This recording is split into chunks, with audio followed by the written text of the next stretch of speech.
అవగాహన మీ దగ్గర ఉన్నది, గత ప్రభుత్వం దగ్గర ఉన్నది. ఈ రోజు వరకు కూడా బీసీలకి ఏ రాజకీయ పార్టీ కూడా సముచిత స్థానం కల్పించడంలో పూర్తిగా విఫలమైందని చెప్పేసి కూడా మేము ఈ సందర్భంగా డిమాండ్ చేస్తా ఉన్నాం. ఎందుకంటే మీకు కేవలం బీసీల ఓట్లే కావాలా? బీసీల అభ్యున్నత, బీసీల రాజకీయ చైతన్యత, బీసీల విద్య, బీసీల ఉద్యోగం, బీసీల రాజకీయ ప్రమోషన్లు, విద్యా ఉద్యోగాల ప్రమోషన్లు మా బీసీలకు ఇస్తానికి మీరు ఎందుకు ఇంత చిన్న చూపు చూస్తున్నారు బీసీలు అని చెప్పేసి కూడా మేము హెచ్చరిస్తా ఉన్నాం. ఎందుకంటే ముఖ్య ఉద్దేశం ఒకటే, బీసీలని ఓటు వేసే యంత్రాలుగా వాడుకున్నటువంటి కొన్ని రాజకీయ పార్టీలకి త్వరలోనే తగిన బుద్ధి చెప్పాలని చెప్పేసి కూడా బీసీలందరూ కూడా సిద్ధమై ఉన్నాం. ఎందుకంటే రాష్ట్ర తరహాలో కూడా చర్చలు జరుగుతూ ఉన్నాయి.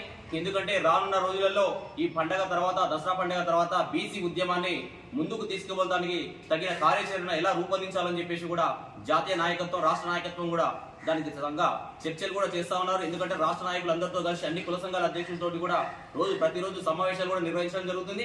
ఎందుకంటే తెలంగాణ రాష్ట్రంలో బడుగు బలహీన వర్గాలు అత్యధికంగా ఉన్నప్పటికీ కూడా ఇన్ని సంవత్సరాల చరిత్రలో కూడా ఏ ఒక్క రాష్ట్రంలో ఒక్కసారి కూడా ఇంతవరకు ఒక బీసీ ముఖ్యమంత్రి మన తెలంగాణ రాష్ట్రాన్ని పాలించిన దాఖలా పోలి.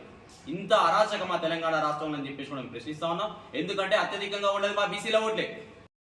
పనికిరాని హామీలు ఇస్తూ అవి కూడా నెరవేర్చకపోవడం వల్ల కూడా బీసీలందరూ కూడా చాలా నిరాశగా ఉన్నారు. మీరు చూస్తా ఉన్నారు, నిన్న మొన్న బీసీలకి పంచాయతీరాజ్ ఎలక్షన్ లో 42% రిజర్వేషన్లు ఇస్తా అని చెప్పేసి కూడా ప్రకటించినది ఇదే కాంగ్రెస్ పార్టీ.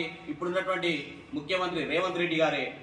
మీరు ఇచ్చిన మాట ప్రకారం మీ 42% రిజర్వేషన్లు ఇవ్వాలని చెప్పేసి మేము పెద్ద ఎత్తున కొట్లాట ఇస్తున్నప్పటికీ కూడా రిజర్వేషన్లు మేము పెంచుతాం, కానీ 42% అని కూడా ఈ రోజు కూడా నోరు ఎత్తిన పాపాన పోట్లే ఈ రాష్ట్ర ముఖ్యమంత్రి గారు. ఎందుకు మీరు ఇచ్చిన హామీ మేము అడుగుతా ఉన్నాం. మీ గొంతమ్మ కోరికలు ఎవరు కోరట్లేదు ఇక్కడ బీసీలు. మీరు ఏదైతే హామీ ఇచ్చారో కామారెడ్డిలో డిక్లరేషన్ లో బీసీలకి ఇప్పుడు ఉన్నటువంటి రిజర్వేషన్లు సరిపోవు, 42